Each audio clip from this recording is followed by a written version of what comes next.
तो चलिए शुरू करते हैं with question number first. Which of the following statements about the reaction below are incorrect.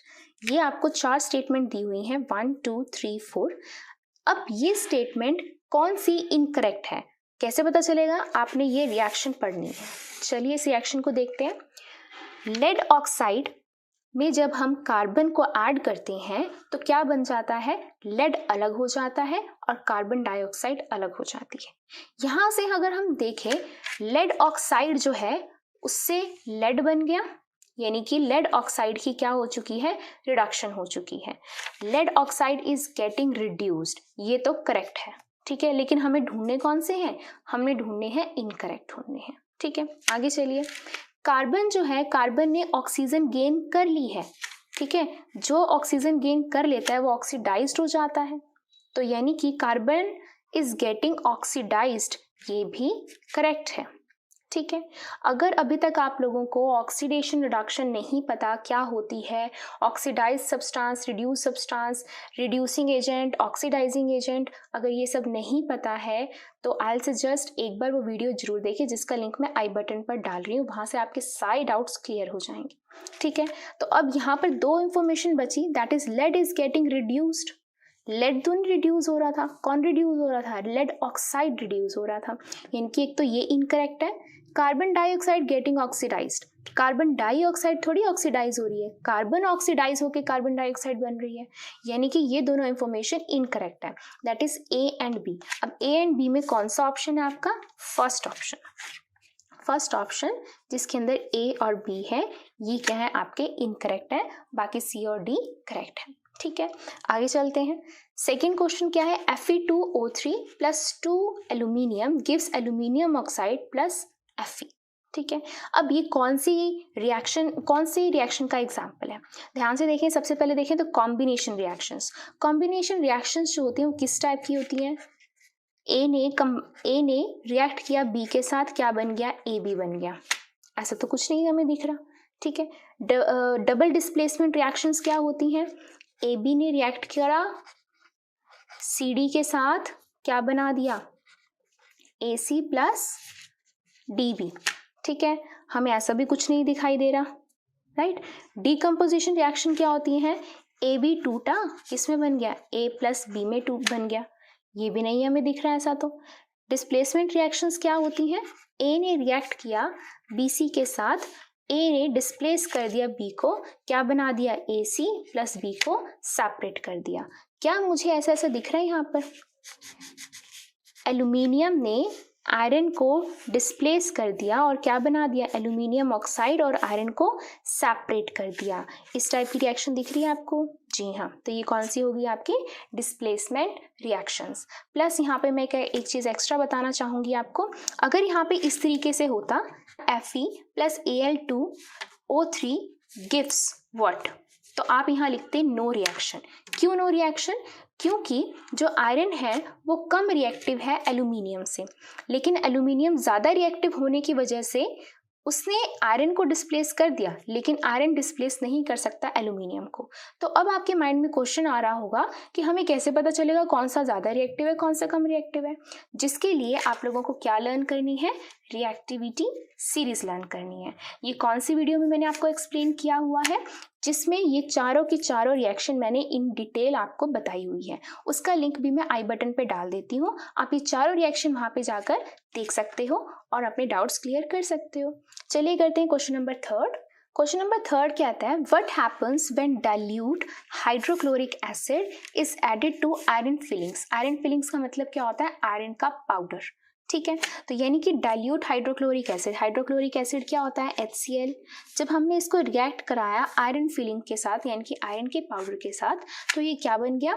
ये क्या कैसे रिएक्शन होगी? आपको पता है, जब आप रिएक्टिविटी सीरीज अभी तक आपने देख ली होगी, तो जो आयरन होता है वो रिएक्टिविटी सीरीज में ऊपर लिखा हुआ है, हाइड्रोजन नीचे लिखा हुआ है, यानी कि आयरन जो है वो ज़्यादा रिएक्टिव है हाइड्रोजन से, तो वो क्या करेगा? हाइड्रोजन को डिस्प्लेस कर देगा और क्या बना देगा? आयरन क्लोराइड प्लस हाइड्रोजन को डिस्प्लेस कर देगा, हटा देगा। अब अगर इसको बैलेंस करना चाहें तो कैसे करेंगे? यहाँ पर H1 है, यहाँ H2 है, तो यहाँ हम 2 लगा देंगे। H2 Cl2 भी दोनों तरफ, Fe1 Fe1। तो ये हो चुकी है बैलेंस केमिकल इक्वेशन। अब चेक करते हैं कि इनमें कौन सा ऑप्शन करेक्ट है।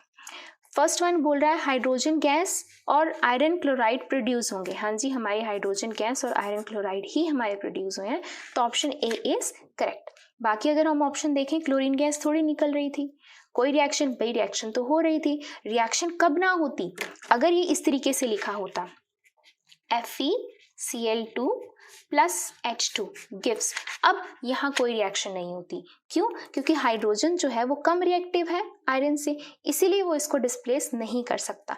लेकिन आयरन ज़्यादा रिएक्टिव होने की वजह से हाइड्रोजन को डिस्प्लेस करके आयरन क्लोराइड बना सकता है। ठीक है, फोर्थ ऑप्शन क्या था, आयरन सॉल्ट वाटर प्रोड्यूस, ऐसे तो कुछ प्रोड्यूस नहीं हो रहा। ठीक है, तो option A is correct. Next question है आपका, what is a balanced chemical equation, और हमें केमिकल इक्वेशन को बैलेंस क्यों करना चाहिए। तो अगर अभी तक आप लोगों ने इस चैप्टर का वेरी फर्स्ट इंट्रोडक्शन वाली वीडियो नहीं देखी है, उसका लिंक भी मैं आई बटन पे डाल दूंगी, विच इज़ वेरी इंपॉर्टेंट। आप लोगों को पता चलेगा कि डेली लाइफ में कौन कौन सी केमिकल इक्वेशंस होती हैं। ठीक है, फॉर दिस मैं आप लोगों को आंसर लिख कर बताती हूँ कि इसका आंसर कैसे देना है।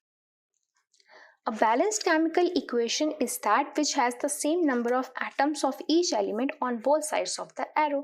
एक बैलेंस्ड केमिकल इक्वेशन वो होती है जिसके अंदर एलिमेंट्स के एटम्स दोनों साइड पर क्या हो, सेम हो। जैसे हमने अभी ऊपर देखा, क्या था, H यहाँ पर कितने हैं, 2 का मतलब है ये पूरे के साथ है। ठीक है, H यहाँ कितनी है, 2, यहाँ H कितनी है, 2, यहाँ Cl कितने हैं, 2, यहाँ Cl कितने हैं, 2, यहाँ Fe1। तो अब हमने इसको क्या बोला था, बैलेंस्ड बोला था। एक और एग्जाम्पल ले लेते हैं। For example, hydrogen plus oxygen gives H2O। ठीक है, अब इसको हम कैसे बैलेंस करेंगे, H कितने हैं, 2, यहाँ H कितने हैं, 2, यहाँ O कितने हैं, 2, यहाँ O है 1। लेकिन मैं यहाँ 2 नहीं लगा सकती क्योंकि फॉर्मूले में चेंज आ जाएगा। हम फॉर्मूले में चेंज नहीं करते, हम हमेशा यहाँ पर लगाते हैं। यहाँ लगाने का मतलब है कि ये पूरे के साथ है। ठीक है, अब O तो बैलेंस हो गए, लेकिन H कितने हो गए, यहाँ पे 2 2 जा 4 हो गए हैं। तो यहाँ हम दोबारा से क्या करेंगे, H के पास जाएंगे और देखेंगे इसकी भी 4 बनानी है, तो यहाँ पे भी हम क्या लगा देंगे, 2 लगा देंगे। अब दोबारा चेक करते हैं, H कितने हैं, 2 2 जा 4, H 2 2 जा 4, O कितने हैं, 2, O कितने हैं, 2। तो अब हो चुकी है ये बैलेंस्ड केमिकल इक्वेशन, जिसमें दोनों तरफ एलिमेंट्स के जो एटम हो वो सेम नंबर के हो। हम इसे बैलेंस क्यों करते हैं, सो दैट हम क्या सेटिस्फाई कर सके, law of conservation of mass satisfy कर सके। अब ये क्या होता है, law of conservation of mass बोलता है कि रिएक्टेंट्स का, यानी कि एरो के लेफ्ट हैंड साइड पे जो मास है वो इक्वल होना चाहिए जो राइट हैंड साइड पे होता है। जैसे कि अब देखिए, यहाँ पर अगर मैं सिंपल लिख देती H2 plus O2 gives H2O। अब इसका अगर मैं मास कैलकुलेट करूँ तो क्या आएगा, H2 है तो 2, हाइड्रोजन का मास होता है 1, प्लस O कितने हैं, 2, O का मास कितना होता है, एटॉमिक मास 16। ये आप लोगों को याद होना चाहिए, ये 116 मैंने कहाँ से लिखा है, ये 9th स्टैंडर्ड में हम पढ़ चुके हैं, एटॉमिक मासेस, वहाँ से लिखा है मैंने। ठीक है, तो ये 2 प्लस 32 कितना हो गया, टोटल 34 एटॉमिक मास यूनिट। हाँ जी, कुछ याद आया एटॉमिक मास यूनिट, यस। चलिए अब H2O यहाँ पर से कैलकुलेट करें तो H कितनी है, यहाँ पर 2 1, ऑक्सीजन यहाँ पे कितने हैं, 1, और कितना होता है 16, 2 प्लस 16 कितना हो गया 18 AMU। क्या दोनों तरफ सेम क्वांटिटी आई, जी नहीं, दोनों तरफ सेम क्वांटिटी नहीं आई। लेकिन जब हमने इसको बैलेंस कर दिया, क्या थी balance equation, 2H2 plus O2 gives 2H2O। अब अगर हम कैलकुलेट करते हैं तो H कितनी है, 2 2 जा 4, atomic mass 1, 2 oxygen, atomic mass 16, तो 4 plus 32 36 AMU। Similarly right hand side पे चेक करेंगे, 2 2 जा 4, हाइड्रोजन के 1, प्लस ऑक्सीजन कितने हैं 2, क्योंकि 2 का मतलब क्या, ये पूरे के साथ है 2, और ऑक्सीजन का atomic mass 16, 4 plus 32 again 36 AMU। तो ये कहता है आपका law of conservation of mass कि एक रिएक्शन में जो मास होता है आपका रिएक्टेंट्स का और प्रोडक्ट्स का बिल्कुल सेम होता है, वो मास आपका डिस्ट्रॉय नहीं होता। यहाँ आप ध्यान से देखें तो आपको क्या लग रहा है कि पहले 34 से 18 कैसे हो गया, मास कहाँ चला गया, तो वहाँ पर तो लॉ आपका ओबे नहीं होगा। तो यही कहता है law of conservation of mass कि रिएक्टेंट्स का मास इक्वल होना चाहिए प्रोडक्ट के मास से। ये है क्वेश्चन नंबर 4। चलिए करते हैं क्वेश्चन नंबर 5। तो क्वेश्चन नंबर 5 क्या कहता है, ये जो आपको स्टेटमेंट्स दी हुई हैं इसको केमिकल इक्वेशंस में बनाओ और उसको बैलेंस करो। तो सबसे पहली स्टेटमेंट क्या है, हाइड्रोजन गैस जो है वो नाइट्रोजन गैस के साथ कंबाइन करती है और क्या बनाती है, अमोनिया बनाती है। हाइड्रोजन गैस क्या होती है, H2, नाइट्रोजन गैस N2 और अमोनिया का फॉर्मूला क्या होता है, NH3 होता है। ठीक है, अब हमने क्या करना है, इसको बैलेंस करना है। कैसे करेंगे चेक करते हैं। H यहाँ कितने हैं 2, H यहाँ कितने हैं 3। अब देखिए 3 को मैं किससे मल्टीप्लाई करूं और 2 को मैं किससे मल्टीप्लाई करूं कि सेम नंबर आ जाए, ऐसा तो कुछ पॉसिबल नहीं। अगर मैं यहाँ 2 लगा देती हूँ 2 2 जा 4 हो जाएगा, लेकिन H यहाँ पर मैं क्या लगाऊं कि ये 4 हो जाए। 3 मल्टीप्लाई 1 3, 3 मल्टीप्लाई 2 6, यही पॉसिबल है, 4 तो नहीं बनता। तो हम इस कंडीशन में क्या करते हैं, जब 2 और 3 होते हैं हम इसको मल्टीप्लाई कर देते हैं 3 से और इसको मल्टीप्लाई कर देते हैं 2 से, सो दैट 3 2 जा 6, 2 3 जा 6, दोनों तरफ जो H हैं वो आपके 6 हो चुके हैं। ठीक है, आगे चलिए। N कितने हैं 2, यहाँ N कितने हैं 2, क्यों, क्योंकि 2 का मतलब है ये पूरे के साथ है। ठीक है, तो ये हो गई आपकी बैलेंस्ड केमिकल इक्वेशन। नेक्स्ट चलिए, hydrogen sulphide gas burns in air to give water and sulfur dioxide। तो सबसे पहले हाइड्रोजन सल्फाइड का फॉर्मूला बनाओ। हाइड्रोजन सल्फाइड, हाइड्रोजन की valency 1, sulphide 2, 1 goes to S, 2 goes to H, यानी कि क्या होता है H2S होता है। ये मैंने आपको क्यों बना के दिखाया है। अगर मैं यहाँ पे डायरेक्ट लिख देती ना H2S, फिर आप बोलते ये कैसे आ गया, यहीं से ही, इसीलिए मैंने आपको बोला था कि फॉर्मूले वाली वीडियोस जरूर देखें। पता होना चाहिए कि हर फॉर्मूला कैसे बनता है, जो हम 9th में ऑलरेडी सीख चुके हैं। अगर अभी तक भी नहीं पता है, उसका लिंक भी मैं आई बटन पे डाल दूंगी, आप वहां पर जाकर क्लिक करोगे तो आप फॉर्मूलाज बनाना सीख सकते हो। ठीक है, हाइड्रोजन सल्फाइड जो है वो बर्न होती है एयर में। एयर में तो बहुत सारी गैसेज होती हैं, है ना, लेकिन हम यहाँ पर सिर्फ एक ही गैस लेंगे, कौन सी, ऑक्सीजन। अब क्यों, क्योंकि बर्निंग के लिए एयर के अंदर सिर्फ ऑक्सीजन जरूरी होती है, ऑक्सीजन की ही प्रेजेंस में बर्निंग पॉसिबल होती है। ठीक है, तभी उसने लिखा है बर्न्स इन एयर। तो hydrogen gas burns in air to give water and sulphur dioxide SO2। चलिए इसको बैलेंस करते हैं। अब H कितने हैं 2, H कितने हैं 2, S कितना है 1, S कितना है 1, O कितने हैं 2, O कितने हैं 2, नहीं O है 3, क्यों, क्योंकि हम पूरे के काउंट करते हैं। O यहाँ पर 2 + 1 कितने हैं 3 हैं। तो अब हम क्या करेंगे, यहाँ पर हम लगा देंगे 2, सो दैट 2 + 2 कितने हो जाए 4, और यहाँ पर भी मैं क्या लगा सकूँ, 2 लगा सकूँ। ठीक है, तो अब मेरे ऑक्सीजन तो बैलेंस हो गए 4 4, लेकिन अब देखा जाए तो अब दोबारा से चेक करूं तो H यहाँ पर 2 है, यहाँ H कितने हैं 2 2 जा 4, अब 4 हो गए, मुझे यहाँ पे क्या लगाना पड़ेगा, 2 लगाना पड़ेगा। अच्छा चलिए H भी बैलेंस हो गए, 2 2 जा 4, 2 2 जा 4। अब S यहाँ कितने हैं, S है यहाँ पर 2, क्योंकि 2 का मतलब ये पूरे के साथ है। S है यहाँ पर 2, लेकिन S यहाँ पर कितने हैं 1 है, तो यहाँ पर भी मुझे क्या लगाना पड़ेगा, 2 लगाना पड़ेगा। अब दोबारा से मैं चेक करूं तो क्या बन रहे हैं, H हो गया 2 2 जा 4, H हो गया 2 2 जा 4, S हो गया 2, S हो गया 2। अब O की बारी, O यहाँ पे कितने हैं 2 2 जा 4, लेकिन यहाँ अगर मैं O चेक करूं तो कितने हैं, इसके पास 2 है, इसके पास 2 2 जा 4, 2 + 4 ये तो 6 हो गए। तो यानी कि यहाँ पर मुझे O क्या बनाने पड़ेंगे, 6 बनाने पड़ेंगे। कैसे, 2 की बजाय मैं इसको किससे मल्टीप्लाई कर दूंगी, 3 से, so that 3 2 जा 6। अब H दोनों तरफ 4, S दोनों तरफ 2 और O दोनों तरफ 6। अब हो चुकी है ये balance. This is a important one. चलिए आगे चलते हैं। बेरियम क्लोराइड, बेरियम क्लोराइड का फॉर्मूला अभी तक कितनी बार बनाया, आई होप आप लोगों को अब तक तो आ ही गए होंगे। This is barium chloride, react करता है एल्यूमिनियम सल्फेट। एल्यूमिनियम सल्फेट का फॉर्मूला भी हमने लास्ट वीडियो में बनाना सीखा था, एक बार फिर बता देती हूँ।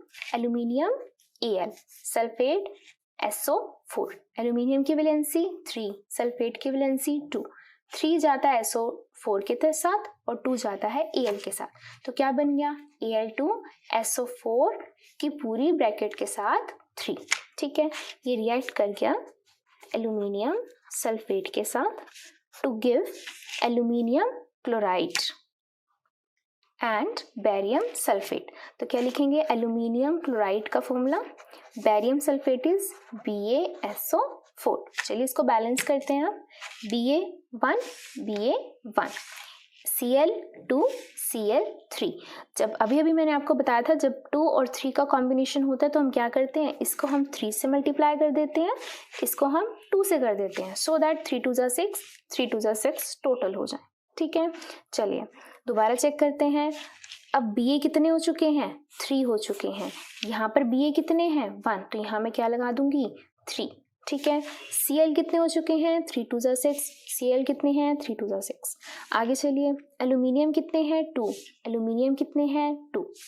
SO4 कितने हैं, 3, यहाँ पर भी SO4 कितने हैं, 3। आप इसको अलग अलग भी काउंट कर सकते हो, जैसे कि S कितने हैं, 3 हैं, यहाँ पर भी S कितने हैं, 3 हैं।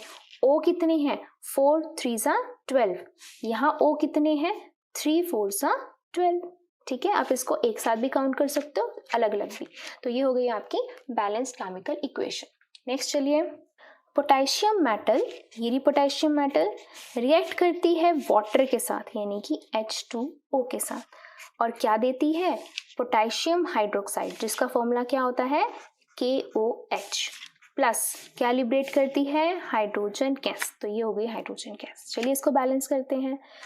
H कितने, K कितने हैं, 1, K कितने हैं, 1, H कितने हैं, 2, H कितने हैं, 3, 2 + 1 टोटल कितने हो गए, 3 हो गए। अगर मैं इसको 2 से मल्टीप्लाई कर दूं, ये हो गए 2 + 2 4 हो गए, यहाँ पे भी 2 से कर दूं तो 2 2 जा 4, H हो गए मेरे बैलेंस। ठीक है, दोबारा चलते हैं, K 1 है, K 2 है, तो यहाँ पे भी क्या लगा दूंगी मैं, 2, K दोनों तरफ 2, H 2 2 जा 4, H 2 + 2 4। O कितने हैं, 2, O कितने हैं, 2। राइट, तो ये था क्वेश्चन नंबर 5। चलिए करते हैं क्वेश्चन नंबर 6। क्वेश्चन नंबर 6 में क्या है, बैलेंस द फॉलोइंग इक्वेशंस। इसको हमने सिर्फ बैलेंस करना है। ठीक है, चलिए चेक करते हैं। H यहाँ कितने हैं, 1 नहीं, H हम टोटल काउंट करते हैं। ठीक है, कैसे काउंट करेंगे, 1 यहाँ है और H यहाँ पर कितने हैं, 2 है, तो कितने हो गए, H 1 + 2 3 हो गए। बट राइट हैंड साइड पे कितने हैं, H ओनली 2 है। ठीक है, तो अब अगर मैं यहाँ पर 2 कर देती हूँ, अब H कितने हो गए, 2 + 2 4, मैं इसको 4 तो बना सकती हूँ यहाँ पर 2 लगाकर। ठीक है, तो H देखिए अब दोनों तरफ बैलेंस हो चुके हैं, H2 + 2 4, यहाँ पे 2 2 सा H4 हो गई। ठीक है, आगे चलिए, N कितने हैं, 2, N कितने हैं, 2। इस ब्रैकेट का मतलब है कि बाहर 2 लगा तो 2 पूरे के साथ। ठीक है, आगे चलिए, O कितने हैं, 3 2 जा 6, 6 है और O यहाँ पर भी तो है, 6 + 2 8 हो गए। यहाँ पे काउंट करते हैं, 3 2 जा 6 O हो गए +2, ये भी कितने हो गए, 8 हो गए। Ca कितने हैं, 1, Ca कितने हैं, 1। तो ये हो गई आपकी बैलेंस्ड केमिकल इक्वेशन। मैं यहाँ एक बार लिख देती हूँ, H दोनों तरफ हो गए 4, O दोनों तरफ हो गए 6 + 2 8 और Ca है 1, N है कितने दोनों तरफ 2।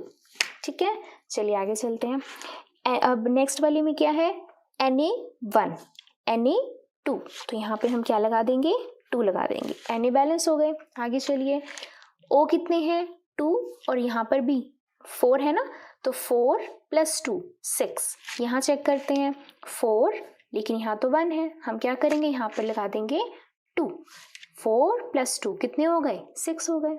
चलिए आगे चलते हैं, H कितने हैं, 2 + 2 4, यहाँ कितने हैं, H 2 2 जा 4। अब हमने S और 4 तो बैलेंस कर ही लिया था। ठीक है, तो ये हो चुकी है आपकी बैलेंस्ड। दोनों तरफ N है 2, दोनों तरफ O कितने हैं, 2 + 4 6, 2 + 4 6, S दोनों तरफ कितने हैं, 1, H दोनों तरफ कितने हैं, 2 + 2 4, 2 2 जा 4। ठीक है, आगे चलिए, Na कितने हैं, 1, Na कितने हैं, 1, Cl1 Cl1, Ag1 Ag1, NO3 NO3, तो ये तो ऑलरेडी बैलेंस्ड है। Next one, Ba1 Ba1, Cl2, यहाँ Cl1 है तो यहाँ हम क्या कर देंगे, 2 लगा देंगे, तो यहाँ पर भी Cl2, यहाँ पर भी Cl2, 2। क्यों? इस 2 का मतलब क्या होता है? पूरे के साथ है, ठीक है। आगे चलिए, H कितने हैं? 2। यहाँ H कितने हो गए? 2। SO4 SO4, तो ये भी क्या हो गई? आपकी बैलेंस हो गई, ठीक है।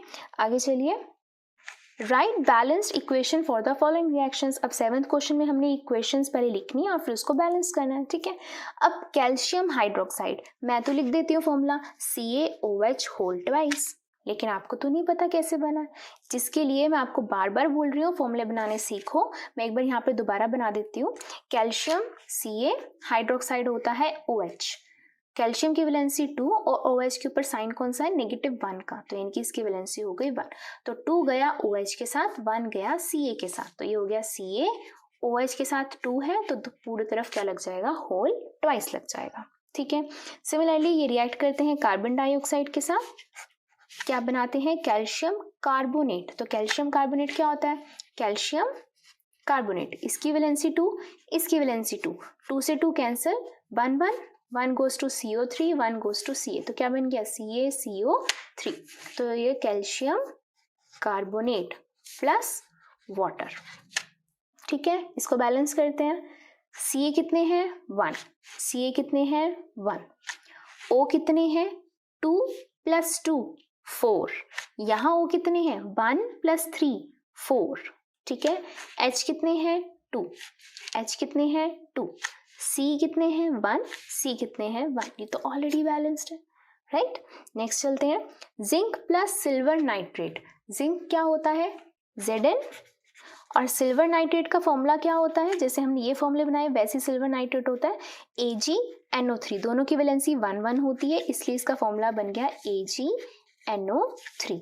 Gives zinc nitrate, zinc nitrate का क्या होता है? जिंक और नाइट्रेट, इसकी वैलेंसी 2 होती है, इसकी वैलेंसी 1 होती है, ये इधर गया, ये इधर गया, Zn और NO3 के साथ क्या लग गया? होल ट्वाइस, तो जिंक नाइट्रेट होता है ZnNO3 whole twice plus silver, silver अलग से ये हो गया, ठीक है। अब इसको बैलेंस करते हैं। Zn 1, Ag 1, NO3 1, NO3 2, तो यहाँ 2 है, यहाँ पे भी हमें क्या लगाना पड़ेगा? 2 लगाना पड़ेगा, जिसकी वजह से जो Ag है वो भी कितने हो गए? 2 हो गए, तो यहाँ पर भी Ag के आगे क्या लगा देंगे? हम 2 लगा देंगे। अब दोबारा देखोगे तो Zn 1, Ag2, NO3 2, NO3 2, अब ये हो गई आपकी बैलेंस्ड। चलिए करते हैं next part.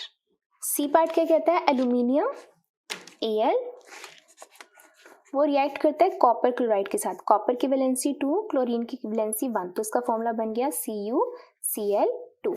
Gives aluminium chloride, aluminium की वैलेंसी 3, क्लोरीन की 1, 1 goes to Al, 3 goes to Cl, तो क्या बनेगा? AlCl3 प्लस कॉपर क्या हो गया? अलग हो गया। अब इसको हम बैलेंस करते हैं। Al1 Al1, Cu1 Cu1, Cl2 Cl3, तो अभी अभी आपको बताया जब 2 और 3 होते हैं तो हम क्या करते हैं? इसको 3 से मल्टीप्लाई और इसको 2 से मल्टीप्लाई, सो दैट दोनों क्या हो जाए? 6 और 6 हो जाए। अब दोबारा चेक करते हैं, Al1 Al2, तो यहाँ पे भी हमें क्या लगाना पड़ेगा? 2, दोनों तरफ एल्यूमिनियम बैलेंस। क्लोरीन यहाँ, कॉपर यहाँ पर कितने हैं? 3 है, यहाँ कॉपर 1, तो हम यहाँ क्या कर देंगे? 3 से मल्टीप्लाई, तो कॉपर भी बैलेंस हो गए। क्लोरीन 3 2 6, क्लोरीन 2 3 6, तो ये हो गई आपकी बैलेंस्ड केमिकल इक्वेशन। नेक्स्ट चलिए, बैरियम क्लोराइड। आई होप अब आप लोगों को फॉर्मूलेस बनाना आ गया होगा। तो बैरियम क्लोराइड का फॉर्मूला क्या होता है? BaCl2 plus potassium sulphate, potassium की वैलेंसी 1 होती है, सल्फेट की 2, तो क्या बन जाएगा? K2SO4 gives barium sulphate, barium BaSO4 plus potassium chloride that is KCl। चलिए इसको बैलेंस करते हैं। Ba1 Cl2 Cl1, तो इसके आगे क्या लगा देंगे हम? 2। अब इस 2 का मतलब क्या? ये पूरे के साथ है, यहाँ पर K कितने हैं? 2, यहाँ पर भी K कितने हो गए? 2, SO4 1, SO4 1, ये हो गई आपकी बैलेंस्ड। ये था क्वेश्चन नंबर 7। चलिए करते हैं क्वेश्चन नंबर 8। क्वेश्चन नंबर 8 में भी आपको क्या करना है, इनके फॉर्मूलेस लिखने हैं, रिएक्शन लिखनी है और उसको क्या करना है, बैलेंस करना है। ऑल्सो आइडेंटिफाई द टाइप, उसकी टाइप भी आपको बतानी है। ठीक है, चलिए शुरू करते हैं। पोटेशियम ब्रोमाइड, पोटेशियम की वैलेंसी 1, ब्रोमीन की भी वैलेंसी 1, तो क्या बन जाएगा KBr। ठीक है, एक्वस, एक्वस का मतलब क्या है कि ये किसके अंदर है, पानी के अंदर मिक्स हुए हैं, सॉल्यूशन है। ठीक है, प्लस बेरियम आयोडाइड, बेरियम की वैलेंसी 2, आयोडीन की 1, तो क्या बनेगा BaI2, ये भी एक्वस है। गिव्स पोटेशियम आयोडाइड, पोटेशियम के आयोडाइड I, दोनों की वैलेंसी 1 1। बेरियम ब्रोमाइड, बेरियम की कितनी होती है 2 और ब्रोमाइड की होती है 1, तो ये हो जाएगा BaBr2। ये हो गया आपका सॉलिड फॉर्म में, ये है एक्वास का। ठीक है, चलिए इसको बैलेंस करते हैं। K1 Br1 Br2, 2 है तो यहाँ हम क्या लगा देंगे 2। ठीक है, दोबारा चेक करते हैं। अब यहाँ पर K भी कितने हो गए 2 हो गए, यहाँ K कितने हैं 1, तो यहाँ पे भी हम लगा देंगे 2। K दोनों तरफ बैलेंस, Br दोनों तरफ बैलेंस, Ba1 Ba1 I2 क्योंकि 2 दोनों के साथ है। ये हो गई आपकी बैलेंस्ड केमिकल इक्वेशन। अब इसका टाइप भी आइडेंटिफाई कर लेते हैं। टाइप के लिए देखे जाए तो K गया I के साथ, Ba गया Br के साथ, एक्सचेंज हो गया। एक्सचेंज के लिए हम क्या बोलते हैं, डबल डिस्प्लेसमेंट रिएक्शन। जब आयंस एक्सचेंज हो जाते हैं वो कौन सी टाइप होती है, double displacement reaction. Next part करते हैं इसका। जिंक कार्बोनेट, जिंक कार्बोनेट यानी कि ZnCO3, क्यों, क्योंकि दोनों की वैलेंसी 2 2 होती है, 2 से 2 कैंसिल हो गया, 1 goes to CO3 1 goes to Zn, तो ZnCO3। गिव्स जिंक ऑक्साइड, दोनों की वैलेंसी 2 2, तो क्या बन जाएगा ZnO plus carbon dioxide that is CO2। चलिए इसको बैलेंस करते हैं। Zn1 C1 O3 O2 + 1 3, ये तो ऑलरेडी बैलेंस्ड है। ठीक है, अभी कौन सा टाइप हो गया, एक कंपाउंड 2 में टूट गया, डिकम्पोज हो गया, तो यस कौन सी रिएक्शन है ये, डिकम्पोजिशन रिएक्शन है, जिसके अंदर एक कंपाउंड टूट के 2 या 2 से ज्यादा सब्सटेंसेस में बन जाता है। चलिए करते हैं इसका सी पार्ट। हाइड्रोजन गैस यानी कि H2 plus chlorine gas Cl2 gives hydrochloride, hydrogen chloride यानी कि HCl। ठीक है, इसको बैलेंस करते हैं तो बहुत इजी है। H2 है या H1 है, तो यहाँ पे भी लगा दिया 2, Cl2, यहाँ पर भी Cl कितने हो गए 2, क्योंकि 2 जो होता है वो पूरे के साथ हो जाता है, तो यानी कि ये हो गई आपकी बैलेंस्ड केमिकल इक्वेशन। अब ये कौन सा टाइप है, ध्यान से देखा जाए तो 2 चीजें कंबाइन होकर एक कंपाउंड बनाया, तो ये कौन सा बन गया, कंबाइन हुए हैं, यानी कि कॉम्बिनेशन रिएक्शन है ये। नेक्स्ट देखिए, मैग्नीशियम यानी कि Mg प्लस हाइड्रोक्लोरिक एसिड यानी कि HCl। जब ये रिएक्ट करते हैं क्या बनाते हैं, मैग्नीशियम क्लोराइड, जिसका फॉर्मूला क्या होता है MgCl2, क्यों, क्योंकि मैग्नीशियम की वैलेंसी 2 होती है, Cl की 1, 1 goes to Mg 2 goes to Cl, तो MgCl2 प्लस हाइड्रोजन गैस यानी कि H2। इसको बैलेंस किया जाए तो Mg1 H1 H2, तो यहाँ पे 2 लगाना पड़ेगा हमें बैलेंस करने के लिए, 2 लगा दिया, ये पूरे के साथ है, H कितने हो गए 2 2, Cl कितने हैं 2, यहाँ पर भी Cl2, ये हो गई बैलेंस्ड। अब इसका टाइप देखा जाए तो मैग्नीशियम ज़्यादा रिएक्टिव है हाइड्रोजन से, तो मैग्नीशियम ने क्या कर दिया, हाइड्रोजन को डिस्प्लेस कर दिया, क्या बना दिया, मैग्नीशियम क्लोराइड और हाइड्रोजन को अलग कर दिया, डिस्प्लेस कर दिया, तो इस टाइप की रिएक्शन को हम क्या बोलते हैं, डिस्प्लेसमेंट रिएक्शंस। ठीक है, तो ये था क्वेश्चन नंबर 8। चलिए करते हैं क्वेश्चन नंबर 9।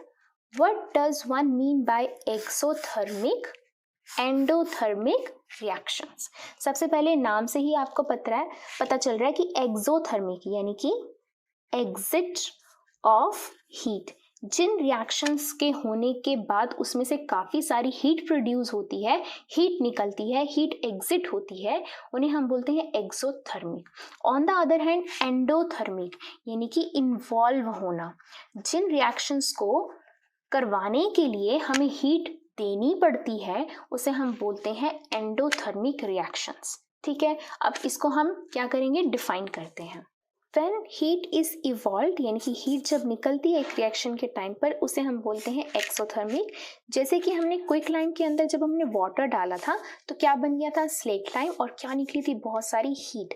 अगर आप लोगों को याद हो तो मैंने आपको बताया था, जैसे कि एक चौक का बड़ा सा टुकड़ा लो और उसको हम वाटर के अंदर डालते हैं तो उस थोड़े टाइम के बाद अगर हम देखते हैं 4-5 आवर्स के बाद, तो उसकी एक स्लरी सी बन जाएगी, एक कर्डी सा सब्सटेंस बन जाएगा जिसे हम स्लेट लाइम बोलेंगे। लेकिन जब ये रिएक्शन हो रही होगी तो जो आपका बीकर होगा या जो कंटेनर होगा वो गर्म हो जाएगा। ऑल्सो उसके अंदर से बहुत आवाज़ भी आती है, जैसे कि वो एब्जॉर्ब कर रहा है वाटर को। तो जो हीट निकल रही होती है जिसके अंदर से, उसे हम बोलेंगे क्या है, ये एक्सोथर्मिक है। और व्हेन हीट इज इन्वॉल्व, जब एक हीट को हम देते हैं कि एक रिएक्शन हो, तो उसे हम क्या बोलते हैं, एंडोथर्मिक रिएक्शंस। तो इसका एग्जाम्पल क्या होगा, इसका एग्जाम्पल बहुत ही अच्छा है, जैसे कि CaCO3 कैल्शियम कार्बोनेट, इसको जब हम हीट देते हैं, ट्रायंगल मतलब कि हम इसको हीट प्रोवाइड कर रहे हैं, इन्वॉल्व हो रही है हीट यहाँ पर, तो ये किस में ब्रेक डाउन हो जाता है, CaO calcium oxide plus carbon dioxide भी लिबरेट हो जाती है। ठीक है, तो यानी कि जिन रिएक्शंस के अंदर हम हीट देते हैं ताकि रिएक्शन हो जाए, उसे हम क्या बोलते हैं, एंडोथर्मिक रिएक्शंस। तो ये था क्वेश्चन नंबर 9। चलिए करते हैं क्वेश्चन नंबर 10। क्वेश्चन नंबर 10 क्या कहता है, why is respiration considered as exothermic reaction. Respiration को हम एक्सोथर्मिक रिएक्शन क्यों कहते हैं। सबसे पहले तो रेस्पिरेशन अगर नॉर्मल लैंग्वेज में समझा जाए तो क्या होता है रेस्पिरेशन, आपने सांस ली, आपके अंदर ऑक्सीजन गई, आपके अंदर जो फूड था उसके साथ ऑक्सीजन रिएक्ट हुई, उसने उसको क्या कर दिया, आपको कार्बन डाइऑक्साइड आपने एक्सेल कर दी, प्लस आपको क्या मिल गई, एनर्जी मिल गई। ठीक है, क्यों, क्योंकि आपके अंदर जो फूड है वो कैसे टूटेगा, वो जब आप अंदर ऑक्सीजन डालोगे उसकी प्रेजेंस में टूटेगा। तो रेस्पिरेशन क्या हुआ, एक तरीके से आपने सांस लिया, अंदर के फूड ने काम किया, आपको एनर्जी दी, और आपने क्या कर दी, एक्सेल कर दी कार्बन डाइऑक्साइड। ठीक है, तो नाम से ही पता चल रहा है हमने क्या एक्सेल करी है, कार्बन डाइऑक्साइड। तो कार्बन डाइऑक्साइड जो आपकी सांस होती है वो क्या होती है, गर्म होती है, हीट निकलती है, तो मतलब क्या हुई, वो रिएक्शन हुई एक्सोथर्मिक रिएक्शन। कई बार आपने देखा ही होगा, कई लोग जब खाना खाते हैं उनको बहुत गर्मी लग रही होती है, एक तरफ से खाना खा रहे होते हैं, ऊपर से पसीने निकल रहे होते हैं। क्यों, क्योंकि जो आप खाना खा रहे हो साथ में सांस ले रहे हो, वो रिएक्शन हो रही है आपके अंदर रेस्पिरेशन, जिसकी वजह से आपकी बॉडी में बहुत सारी हीट प्रोड्यूस हो रही है। तो हम इसका आंसर लिखेंगे कैसे, पहले तो हम रिएक्शन लिख देंगे कि जब हम खाना खा रहे होते हैं हमें खाने से क्या मिलता है, ग्लूकोज, यानी कि ग्लूकोज हमारे अंदर ही है। फिर हमने सांस ली तो हमें मिली ऑक्सीजन, ऑक्सीजन रिएक्ट हो गई ग्लूकोज के साथ, हमने एक्सेल कर दी कार्बन डाइऑक्साइड, हमें हाइड्रेटेड फील हुआ, वाटर भी मिला, और साथ में हमें काम करने के लिए एनर्जी भी मिली। ठीक है, तो अब इसको लिखेंगे कैसे, जब हम सांस लेते हैं ऑक्सीजन हमारे लंग्स के अंदर जाती है, उसके बाद फिर वो मिलियंस ऑफ सेल्स के अंदर जाती है हमारी बॉडी के अंदर, फिर ऑक्सीजन जो है वो रिएक्ट कर जाती है ग्लूकोज के साथ, यानी कि ऑक्सीडाइज कर देती है ग्लूकोज को, और फिर क्या प्रोड्यूस करती है, कार्बन डाइऑक्साइड, वाटर, और साथ में लिबरेट करती है हीट मतलब कि एनर्जी लिबरेट करती है। जैसी ही एनर्जी निकली उसे हम क्या बोलते हैं, एक्सोथर्मिक रिएक्शन, हेंस इसलिए हम इसको कंसीडर करते हैं एक्सोथर्मिक रिएक्शन। ठीक है, चलिए करते हैं question number 11। Why are decomposition reactions called the opposite of combination reactions? Write equation for some of these reactions. हम decomposition reaction को opposite क्यों बोलते हैं combination reaction का, क्योंकि हमें पता है decomposition में एक substance टूटता है दो या दो से ज़्यादा में, on the other hand combination में दो या दो से ज़्यादा combine होते हैं और बनाते हैं एक कंपाउंड। तो हम इसको लिखेंगे कैसे, in combination reactions two or more substances combine to form single substance. Combination reaction में दो या दो से ज्यादा सब्सटेंसेस कंबाइन होते हैं और एक नया सब्सटेंस बनाते हैं, जैसे कि हाइड्रोजन गैस मिली, ऑक्सीजन गैस मिली, क्या बना दिया उसने, एक वाटर बना दिया, राइट। इसको हम बैलेंस कर लेते हैं। अब हम इसको इस रिएक्शन को कितनी बार बैलेंस करते आए हैं, H2 H2 O2 O1, तो यहाँ पे क्या लगा देंगे, 2। अब ये 2 पूरे के साथ है तो 2 2 ज़ा 4 हो गया H, तो यहाँ पर भी हम क्या लगा देंगे 2 ताकि H भी क्या हो जाए बैलेंस। तो अब ये हो चुकी है बैलेंस केमिकल इक्वेशन। अब आपने देखा यहाँ पर कि ये जो है दोनों मिलकर एक कंपाउंड बनाया। अब यही जो कंपाउंड होते हैं ये क्या हो जाते हैं, ब्रेक हो जाते हैं डिकम्पोजिशन में, क्या बोलते हैं, but this compound breaks in decomposition reactions, टूट जाते हैं। क्यों, जैसे कि डिकम्पोजिशन रिएक्शन में एक सब्सटेंस ब्रेक होता है या डिकम्पोज होता है 2 या 2 से ज़्यादा सब्सटेंसेस में। फॉर एग्जांपल अगर मुझे वाटर को ही अब ब्रेक करना है तो कैसे ब्रेक करूंगी, बाय गिविंग इलेक्ट्रिक करंट। जैसे हम इसको इलेक्ट्रिक करंट पास करवाएंगे तो किस में ब्रेक हो जाएगा, ये हाइड्रोजन एंड ऑक्सीजन में। अगेन हम इसको क्या कर लेंगे, अब बैलेंस कर लेंगे। कैसे करेंगे, ये 2 और यहाँ पर भी 2। तो अब देखा आपने कि एक सब्सटेंस ब्रेक हो गया 2 सब्सटेंसेस में, बस इसे हम बोल देंगे क्या है, ये डिकम्पोजिशन है। तो यहाँ बिल्कुल इसका ऑपोजिट हो रहा है, इसलिए हम इसको क्या बोलते हैं, ये क्या होती हैं, ऑपोजिट रिएक्शंस होती हैं। तो ये था क्वेश्चन नंबर 11। चलिए करते हैं क्वेश्चन नंबर 12। क्वेश्चन नंबर 12 क्या कहता है, right one equation each for the decomposition reaction where energy is supplied in the form of heat, light, electricity। अगर अभी तक आप लोगों ने डिकम्पोजिशन रिएक्शन वाली वीडियो देख ली होगी तो आप लोगों को याद होगा डिकम्पोजिशन का मतलब क्या होता है, टूटना। अब टूटने के लिए हम उसको क्या करते हैं, एनर्जी प्रोवाइड करते हैं। एनर्जी कितनी फॉर्म में देते हैं, हम हीट की फॉर्म में देते हैं और लाइट की फॉर्म में देते हैं, यानी कि सनलाइट, और इलेक्ट्रिसिटी की फॉर्म में देते हैं। तो सबसे पहली वाली जब हम हीट की फॉर्म में देते थे उसका नाम क्या होता था, यस, थर्मल डिकम्पोजिशन। सेकेंड, जब हम लाइट की फॉर्म में देते थे एनर्जी तो उसका नाम क्या होता था, यस, फोटो डिकम्पोजिशन। जब हम इलेक्ट्रिसिटी देते थे तो क्या होता था, उसे हम बोलते थे इलेक्ट्रो डिकम्पोजिशन या इलेक्ट्रोलिसिस। तो अब हम तीनों का क्या लिखेंगे, एग्जाम्पल। हीट के लिए सिंपल सी बात है, जब मैं कैल्शियम कार्बोनेट को हीट करूंगी तो वो किस में टूट जाएगा, कैल्शियम ऑक्साइड, क्विकलाइन, और क्या लिबरेट होगी साथ में, कार्बन डाइऑक्साइड। सिमिलरली जब हम लाइट के प्रेजेंस में करेंगे रिएक्शन तो क्या, कौन सी रिएक्शन होगी, जब हम सिल्वर क्लोराइड को जब हम सनलाइट की प्रेजेंस में रखेंगे तो क्या हो जाएगा, सिल्वर अलग, क्लोरीन गैस अलग हो जाएगी। याद हो तो ये रिएक्शन किसके अंदर यूज होती है, ब्लैक एंड वाइट फोटोग्राफी के लिए, ठीक है। अब इसको बैलेंस करना चाहो तो आप देख सकते हो फर्स्ट वाली ऑलरेडी बैलेंस है, इसके लिए Cl2 है तो यहाँ पे भी हम 2 लगा देंगे। अब Ag2 हो गया तो ये भी 2 बैलेंस हो गई। Last one is electricity pass जब हम कराते हैं तो क्या होता है, अभी मैंने 11th क्वेश्चन में बताया, वाटर के अंदर जब हम इलेक्ट्रिक करंट या इलेक्ट्रिसिटी पास कराते हैं तो हाइड्रोजन अलग और ऑक्सीजन अलग हो जाती है। इसको अगर हम बैलेंस करना चाहें तो 2 है तो 2 लगा दिया। ये हो गई आपकी बैलेंस केमिकल इक्वेशन। तीनों में ही आप देख सकते होगे एक सब्सटेंस टूट रहा है और 2 में या 2 से ज़्यादा में कन्वर्ट हो रहा है, लेकिन तीनों में ही हमने क्या दिया है, कंडीशन अलग दी है। यहाँ हीट दी है, यहाँ सनलाइट दी है, यहाँ इलेक्ट्रिक करंट दिया है। तो ये था क्वेश्चन नंबर 12 जो इम्पॉर्टेंट है। चलिए करते हैं क्वेश्चन नंबर 13। तो क्वेश्चन नंबर 13 क्या कहता है, what is difference between displacement and double displacement reactions. मैं आप लोगों को एक चीज़ सजेस्ट करूंगी, जब भी कभी पेपर में डिफरेंस आता है तो आप उसको टैबुलर फॉर्म में करें, एक पॉइंट यहाँ करें तो वो आप लोगों का ज़्यादा अट्रैक्टिव लगता है, ठीक है। तो डिस्प्लेसमेंट रिएक्शन के पॉइंट में यहाँ लिखूंगी, डबल डिस्प्लेसमेंट पॉइंट यहाँ लिखूंगी। सबसे पहले डिस्प्लेसमेंट रिएक्शन की और डबल डिस्प्लेसमेंट रिएक्शन की क्या लिख देंगे हम, डेफिनेशन। डिस्प्लेसमेंट में क्या होता है, अ मोर रिएक्टिव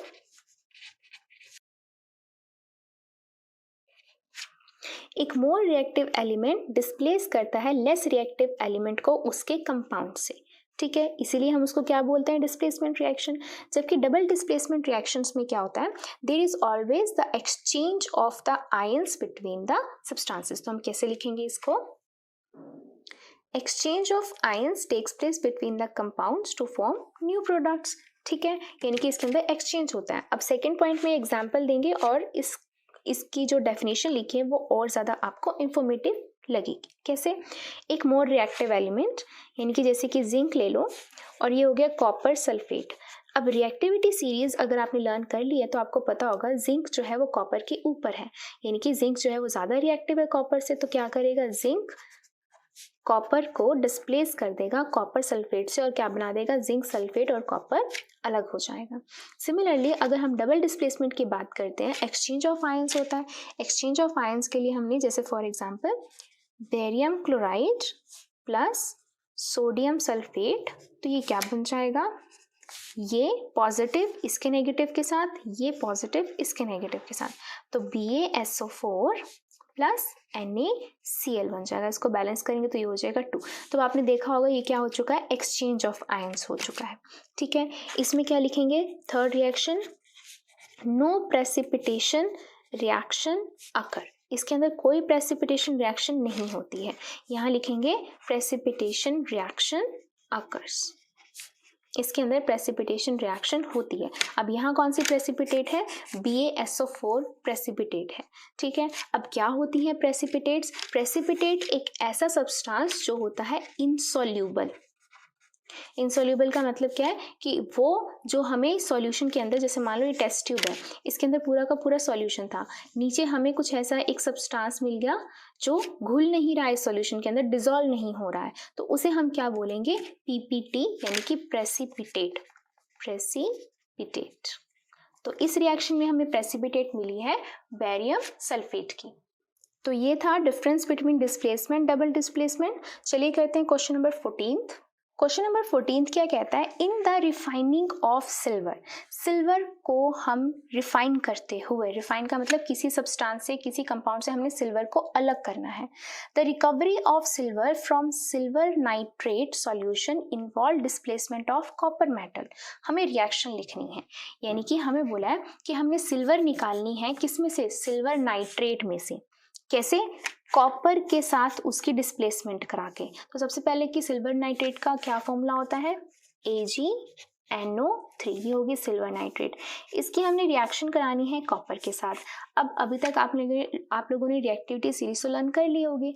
अब आपको इतना भी पता है कि जो कॉपर है वो ऊपर लाई करता है और सिल्वर नीचे लाई करता है रिएक्टिविटी सीरीज में, यानी कि कॉपर ज़्यादा रिएक्टिव है सिल्वर से, तो क्या कर देगा, कॉपर सिल्वर को क्या कर देगा, डिस्प्लेस कर देगा और क्या बना देगा, कॉपर नाइट्रेट। और कॉपर नाइट्रेट का फॉर्मूला क्या होता है, CuNO3 होल ट्वाइस। क्यों, अगर यहाँ कॉपर लिखो, यहाँ नाइट्रेट लिखो, इसकी वैलेंसी 2, इसकी valency 1, 2 goes to NO3, 1 goes to CO, तो this is CuNO3 whole twice. ठीक है, जबकि इस केस में दोनों की वैलेंसी 1 1 होती है। प्लस Ag क्या हो गया, सेपरेट हो गया, तो ये हमें मिल गया, रिकवरी हो गई हमारी सिल्वर की अलग से, हमने इसको क्या कर दिया, डिस्प्लेस कर दिया, ये डिस्प्लेसमेंट रिएक्शन हो गई, यही रिएक्शन हमें लिखनी थी। चलिए करते हैं question number 5। What do you mean by precipitation reaction. हम अभी क्वेश्चन नंबर 13 में बात कर रहे थे प्रेसिपिटेशन रिएक्शन की, बस अब हम इसको क्या करेंगे, डिफाइन करते हैं। एक चीज़ मैं आप लोगों को बताना चाहूँगी, हम हर रिएक्शन को बैलेंस करके लिखेंगे। जैसे कि मैंने अभी 14th क्वेश्चन में बैलेंस करना भूल गए हैं, इसको दोबारा करते हैं बैलेंस।